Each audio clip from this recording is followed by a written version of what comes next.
انا عايز اسأل سؤال واحد بس. 5 بيضات ايه اللي ب40 جنيه؟ لا ولسه.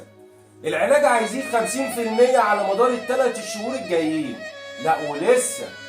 ولسه ايه؟ الرسول عليه افضل الصلاة والسلام قال هيجي زمن على امتي يحبون 5 وينسون 5. يحبون الدنيا وينسون الاخرة، يحبون المال وينسون الحساب، يحبون القصور وينسون القبور، يحبون المعصية وينسون التوبة، ويحبون المخلوق اللي هو البني آدم يعني وينسون الخالق. بعدين الرسول صلى الله عليه وسلم اتكلم في اللي هيحصل بعد كده، وقال ان اول حاجة ربنا هيبتلينا بيها الغلاء والوباء وظلم الحاكم والموت فجأة. ايه الحل؟ الحل الرجوع لربنا.